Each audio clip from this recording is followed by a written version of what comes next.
All right, guys, back with another recipe in the Founder's Recipe, another ingredient, in the Founder's Recipe. And today we're talking about John Robinson. Now, it's sort of difficult to teach a lesson from books that John Robinson wrote because he didn't write any books, at least not that we know of, not anything intended for a general audience. He was the spiritual leader of the people we call the Pilgrims. They called themselves the Separatists. They wanted to separate themselves from the Church of England that they believed had grown corrupt, right? And so they went first to Holland in search of political liberty, and Holland was one of those countries that would pretty much welcome anybody so long as you didn't interfere with the country's trade, right? They didn't care what you did so long as you were quiet, peaceful, and let the country's trade be uninhibited by your presence. And so at first, what we call the Pilgrims, they were fine. They were welcome there. They lived there for many years in Holland. Well, long story short, it came to be where England, the crown, demanded that Holland expel any of these separatists, because if they didn't, that meant they were harboring enemies of the crown, and Holland didn't want any part of that. And so the separatists, what we call the Pilgrims, are going to be sent back. And of course, they decide rather than go to England and be persecuted and prosecuted, they were going to go to America, and we know that they ended up in what we call Plymouth, Massachusetts. So before they went, John Robinson delivered what you can see in your book here, and if you don't have the book, you can look it up. It's called his Farewell Address to the Pilgrims. Now, the Founding Fathers quoted this very often, and it was one of those things that you have to understand. At the time of the founding, the church was very much a part of the religious training of children and of adults. The preaching principles, political principles over the pulpit was not only common, but it was expected. People would go to sermons on a Sunday expecting to hear the pastor or the preacher preach the application of the scriptures to the current social climate and political climate. And so, although to us it seems perhaps odd, although I wish it was still common, but to us it seems odd that there would be a preacher who would so directly comment on political affairs. But to them it would have been, as I say, it would have been expected. They appreciated that their spiritual leader would take the gospel and find within it application to their own lives, whether that be the lives of their families or the lives of themselves as citizens, as believers, and then as pilgrims, as people searching for religious liberty. So in this farewell address, he gives them any number of, he gives them good advice, both spiritual and temporal. And I want to focus on the second paragraph that you have here under his selections. You can see there are, 6 paragraphs taken from him. But I want to focus on this second one because I think it's one of those ones that, were we to pay attention to, could be one of those lessons that overnight could transform not only your family, the climate in your home, but could transform the atmosphere of your neighborhood and your state, etc. So I want to focus on this. He said, and I'm just going to read it with you, and I'll stop and I'll explain different things. And also the why. The Y was a shorthand for TH. So if you see like YT, it means that. YE means the, right? Not ye. People say ye. It doesn't mean ye. It means the. Now, it can mean ye if they're meaning ye, like you, but in this case, he's meaning it as a TH. So in the second paragraph, he writes, he says, because this is a written transcription of the address he gave to his followers, the Pilgrims, before they went to America. Now, next, after this heavenly peace with God and our own consciences, so in the first paragraph, he's saying you need to come to a place where you have confidence before the throne of God, that you're at peace, that you're doing what God would have you do. All right. After you've come to this, we are carefully to provide for peace with all men what in us lieth, especially with our associates. So he's saying you have to be at peace with God, but you need to be at peace with your fellow man too. In whatever manner you're able, whatever, as he says, whatever lies within your power, you need to use that to be peaceful with your fellow man, especially, he says, your associates, especially these people with whom now you're going to sit across the ocean and establish a colony of believers. And now he's going to say how they should accomplish that. And for that, watchfulness must be had, that we neither at all in ourselves do give, no, nor easily take offense given by others. So watch closely, watch yourselves closely. Don't offend people, and don't easily take offense.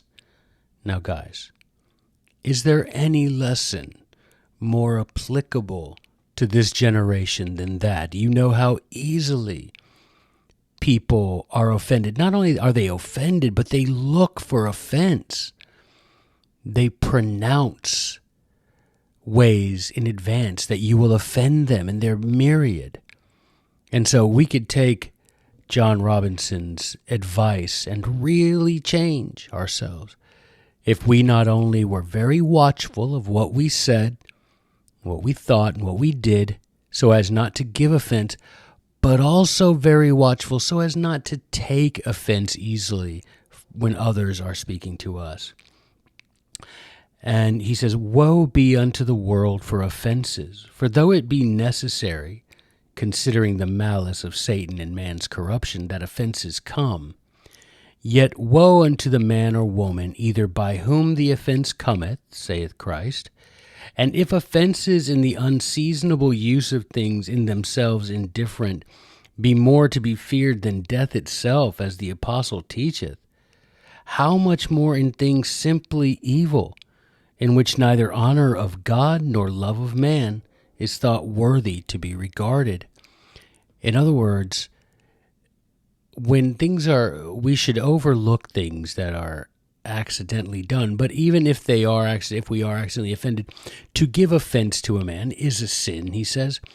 But sometimes you're not meaning to do that. You're not meaning to offend, he says, but how should we treat those things when those things are purposefully done to be evil, right? How should you treat those, right?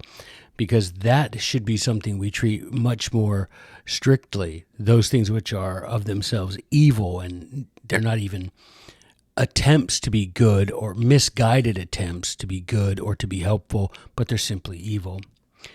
Neither yet is it sufficient that we keep ourselves by the grace of God from giving offense. So it's not enough that we don't give offense, he says, except withal we be armed against the taking of them when they be given by others. So not only do we take care not to offend, but we should take care not to be offended.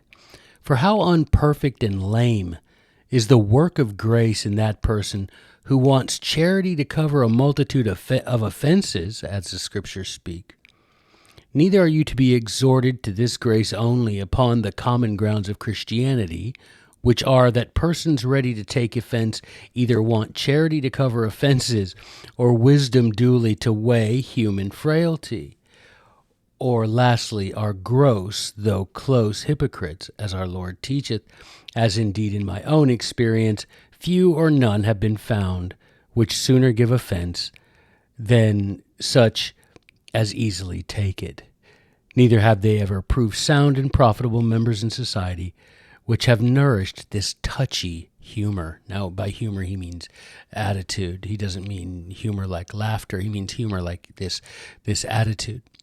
So he says, these people that purposefully offend, the first thing they'll do is like, oh, well, you're a Christian, you have to forgive me. I'm a Christian, I'm forgiven. The grace of God has forgiven me. So, no apology, no attempt to be better. And he says that's ridiculous. you have to not only not take offense when people say things to you that might offend you, but you have to not offend people. And you can't do it thoughtlessly and then say, oh, well, I'm forgiven, or you're a Christian, you must forgive me, or I'm a Christian and I'm forgiven. No, and he says, and notice that the people, he says in his own experience, these people are such hypocrites. They take offense so easily. But they, when they offend someone, it's like, oh, well, I'm a Christian, or you should forgive me. You shouldn't be so touchy. And he's like, but they're the touchy ones. The ones that tell you to, get over it are usually the ones who themselves can't get over it when offense is given. What do we say? You can take it, but you can't. You can dish it out, but you can't take it. And that's what he's talking about. He's like, don't be that guy. Don't offend. Don't take offense. But if you do offend, apologize for it. Recognize that you've done wrong, right? And don't be one of these hypocrites, as he calls them, that gets hurt really easy and offended really easily, but then just tramples on the feelings of others. Don't do that. Don't be that guy. And so he goes on and he says, but besides these, there are diverse motives provoking you above others to great care and conscience. He's like, okay, so besides the regular obligation, moral obligation that we have just to be kind to people and to not be touchy ourselves, he's like, you people in my congregation have additional reasons that you should take great care to not offend and not be offended. And he says, first, and I want you to pay attention to this, guys, because this is true of us today. Most of us today are not familiar with our neighbors. We don't live around our families as such. We don't know our neighbors very well at all. And they're essentially strangers to us, right? And so I think what John Robinson is about to say would be very applicable to us today. And he says, so this is very applicable to you. First, many of you strangers as to the persons and so to the infirmities of one another, and you stand in need of more watchfulness this way. So you're strangers not only to who this person is, but what infirmities this person suffers from. In other words, you don't know what has happened in this person's life that makes him maybe a bit touchier than you would think, or maybe makes him a bit less able to do what you want him to do, etc. You don't know him as an individual, and you don't know what he's gone through in his life, so you need to be especially careful not to offend and not to take offense from that person because you don't know them. And then he says, and you stand in need of more watchfulness in this way, lest when such things fall out in men and women as you suspected not, you be inordinately affected with them.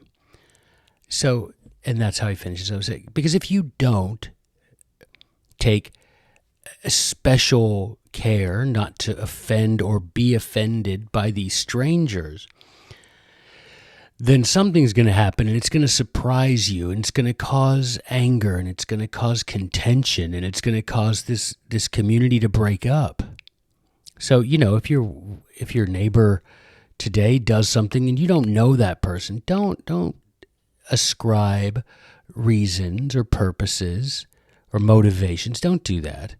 Talk to them, try to get to know them. Remember that you've been called to be wise and careful in this way, both not to offend and not to take offense, right? And since we're strangers, he says we need to be especially careful of that, right? And he says this requires at your hands much wisdom and charity for the covering and preventing of incident offenses this way. So what is that? Wisdom and charity. Be wise, be loving. Don't cause offenses in this way. And if offense is caused, forgive it. Go on. Don't hold it against the person. You don't know them. And you don't know what they've gone through or are still going through in their lives. I've had this happen so many times in my own life, right? Where someone, a stranger, a neighbor does something and I assume they're doing it maliciously. and I come to find out that something terrible has happened and they thoughtlessly did something that I took as being malicious and caused rancor or contention with neighbors, when if I'd taken the time to be wise and charitable, maybe I could have helped that. But can you imagine? Rather than be offended and creating an enemy and creating hard feelings between neighbors, had I been, as John Robinson counsels, had I been wise and charitable, maybe I would have gone to my neighbor and said, hey, I noticed this. Are you okay? This is not like you. This is out of character for you to, do this. And then he could have an opportunity maybe to explain to me what's happening, and then I could comfort him or help him, give him some sort of aid and assistance that would make him my friend and a true neighbor rather than an enemy. So I think so many opportunities for us to apply this wisdom of John Robinson. And says, and lastly, this is where it gets me, guys. So pay attention. He says, and lastly, your intended course of civil community. So not only are you going to be a religious community, a community of fellow believers, right? You all believe the same way. Great, swell. You're all the same denomination. You're all the same religion. You have the same principles religiously, but now you're going and you're going to set up a community where you're going to have civil officers as well. You're going to have, people that you elect to make laws for you, to execute laws for you, that sort of thing. So now you're going next level. You're not just going to be just community believers. You're going there to be a civil community, right? And he says, your intended course of civil community will minister continual occasion of offense and will be as fuel for that fire, except you diligently quench it with brotherly forbearance. Now, guys, I don't know of anything that could be with more beneficial result applied to our own day, today, the very day you're watching this video. You could take this lesson in this second paragraph of John Robinson's farewell address to the Pilgrims and apply it to your life. And I can guarantee you, but if you were to apply this diligently, consistently, that you would see a change in yourself, in your family, and in your neighborhood if you tried as hard as you could to not offend, tried as hard as you could to not take offense.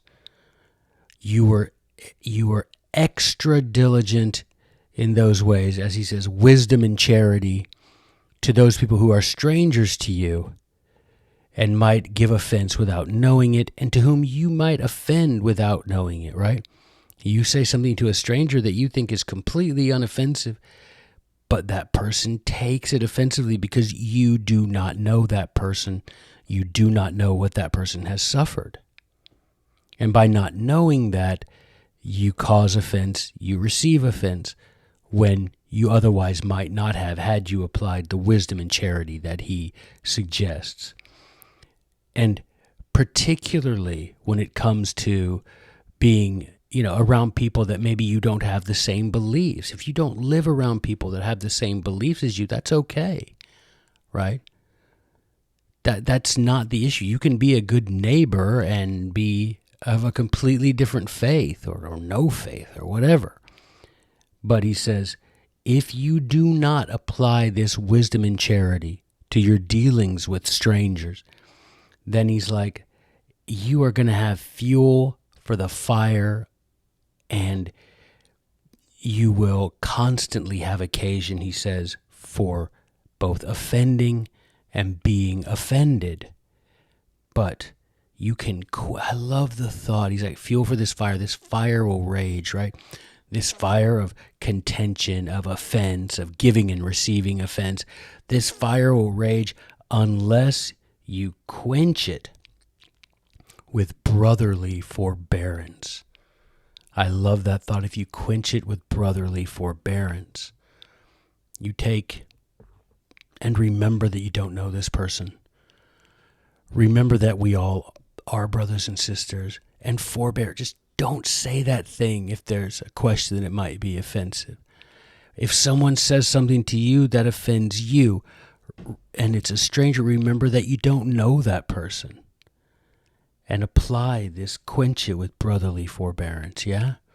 I think that would be such a good lesson. All right, let's turn over to the next page. And it's continuing this, right? And if taking of offense causelessly or easily at men's doing be so carefully to be avoided. So if he's like, I've given you the way to not offend and not so easily be offended. He's like, I've given you ways to avoid it. How much more heed is to be taken that we take not offense at God himself, which yet we certainly do so often as we do murmur at his providence in our crosses, or bear impatiently such afflictions as wherewith he pleases to visit us. So he's saying, the same patience that I'm saying, wisdom and charity that I'm saying, apply to mankind, your fellow man. Apply that to God as well. You don't know his mind, but yet we all do what? We take offense at him because we murmur at the trials that he sends to us, at the crosses he asks us to bear, at the afflictions that he allows us to suffer. We murmur. And he says, why would we do that? We're taking these steps toward not being offended and not offending our fellow man. But yet when it comes to God, we do it so easily. We so regularly, right? So often, as he says, so often we murmur at his providence. We complain to God when we don't like the challenges he presents us with. We murmur against him, as if we take it as some special badge of honor that we're not going to offend or easily be offended by strangers and by our neighbors. But when it comes to God, we don't feel that same compunction at complaining and murmuring. And we do, right? If we don't, and it's the same principle. You don't know what your neighbor is thinking, right? Particularly if it's a stranger to you. You don't know what God's thinking. You don't know what's down there. You can't see tomorrow, and he can. And so maybe what seems to you unfair and difficult and too much to bear is really his way of preparing you for what's to come so he can lead you higher, right? You don't want to do the leg day. You want to skip leg day. But then tomorrow, when it's time to climb higher on that mountain, you complain that you can't climb that mountain he's asking you to climb. Well, what if you not skipped leg day? Because you complained on leg day, like, it's too much to do 45 minutes of weightlifting. You complain of what he gives you, the crosses he gives you today, but the strength you get from bearing those crosses prepare you for some great reward tomorrow. Don't complain about that. Try to understand. Apply wisdom and charity as well to that. And here he gives his advice for that. He says, store up, therefore, patience against the evil day, without which we take offense at the Lord himself in his holy and just ways. That is just amazing. Store up, have inside yourself so much patience that you learn not to murmur against the Lord in his holy and just ways. If you believe that you're a child of God and you believe that God would not purposefully hurt you or do that which is unjust to you or unholy, as he says here, unholy or unjust, if you know he wouldn't do that, then be patient. Don't take offense at what he does. Realize he's doing it for your good, and apply that wisdom and patience to God as well as to man. All right, I want you to skip down to the next to the last paragraph that starts, lastly. Now, he's going to give them advice here regarding the the government that they're about to set up. Sorry, I was thinking the Mayflower Colony civil body politic, but I don't know that people would know what that meant. Civil body politic. So now he's going to say, now you're about to set up a government, and I want to give you a few parting words of advice there too. He says, lastly, whereas you are become a body politic, so you're going to become a people, a civil people, a nation, as it were, using among yourselves civil government, and are not furnished with any persons of special eminence above the rest, to be chosen by you into office of government, let your wisdom and godliness appear, not only in choosing such persons as do entirely love and will promote the common good, but also yielding unto them all due honor and obedience in their lawful administrations. Now, guys, there is so much packed into that sentence or two.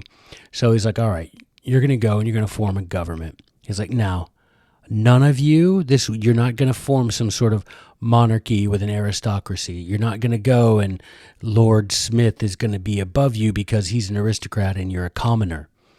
You're all going to be equal now. No one of any special eminence above the rest. You're all equal, right? You're all equal station. When you get there, he says, you're going to elect people to make and enforce laws for you. Okay? You're going to do that. You do not go and start researching your family history to see who is more aristocratic than whom and appoint that person is an aristocrat, he's above us all. No. Now you're going and you're all equal, and you're going to choose people to make laws for you and to enforce those laws. And so he tells them how to go about doing that. He says, let your wisdom and godliness appear. Let your wisdom and godliness appear. Be wise. Be as godly as possible. Think what would God do? Right? What would be the Christian way? Who would be a person? Who would Christ elect were he here? That kind of situation. Be wise. Use the knowledge and wisdom that God has given you. Do research, do your due diligence, find out about what do you know about this person's character, what do you know about his family, what do you know about his background, right? His record of making good decisions, of being a leader. Also be godly and is this man someone that would maintain standards of virtue that I want in my leaders? And then he tells them, you also should be wise and godly when it comes to what? When it comes to yielding unto them all due, that which they are owed, right? Honor and obedience in their lawful administrations. Do you see that? Not just everything this person says, what you yield to them obedience in what they are due. Right? So if you owe me $5, if I loan you $5, then you pay me $5 back. You don't pay me $20. And I couldn't say to you, well, yes, I loaned you $5, but I want $20 back. Because guess what? If I said I loaned you $5, I want $20 back, and you paid me $20, guess what? I'm going to think there's nothing I can't compel you to do. So if I let you borrow my car and you drive 5 miles with it, I'm like, I want you to fill it up, a whole tank of gas. And if you do it, then the next, I'm going to keep pushing it. And that, guys, is how we got in the position we are today. We haven't applied wisdom and godliness to our choice of representatives, lawmakers, governors, presidents, congressmen. We haven't applied wisdom and godliness to them, and we pay them more obedience than they're due. They're loaning us $5, we're paying them back $20, paying back $1 billion. And then he says, in their lawful administrations, you owe them due obedience in their lawful administrations. If I were your teacher and we were sitting in class and I said, okay, for next time I want you to read 20 pages of whatever book, that'd be the sort of thing a teacher would be allowed to do. But if I said, and if you do, you'll get an A, but also if you don't go to bed by 8 and you don't eat beef tonight, then you all fail. Would you be expected, would that be due obedience to go to bed at a certain time and eat what I tell you if I'm just your history teacher? No. And no one would think that. So why? Because that's not a teacher's right. That's not his authority. We don't give that authority to history teachers. And so the same should apply to congressmen, presidents, state legislators, governors, mayors, city council, anyone that we choose to put in offices of government. We only owe them their due obedience when they're being lawful, right? We don't owe them more than their due, and we don't owe them obedience when they're not being lawful. If they exceed the authority granted to them by the people, we do not owe them obedience in those acts that exceed the authority we have given them. Period. As simple as that. And here we are, at the beginning, right? The Pilgrims. Now, I also would, so I hope that makes sense. Easy. I would also recommend that you notice that he says, you choose these people that love and will promote the common good. Love and will promote the common good. Not the good of a few, not the good of his friends, not the good of the wealthy, not the good of those who flatter him, but the common good. Now, how will he do that? He has to love before he will promote the common good. But we should seek after those people. And I just wanted to say this last thing. He says, not beholding in them the ordinariness of their persons, but God's ordinances for your good. So don't worry about who they are as an individual. You respect them, give them their due obedience, whatever their due, but not more, and obey them in their lawful administrations. Okay, so there's a lot here from John Robinson in this address. I would recommend all of you make a very close and careful study of John Robinson's farewell address to the Pilgrims. I think it's not only something that is completely forgotten to be taught in American history today, probably because he mentions God so much, but there is so much common sense, pragmatic counsel and advice in his farewell. I would please make a careful study of that this week. Thanks, guys, and we'll be back next week with another ingredient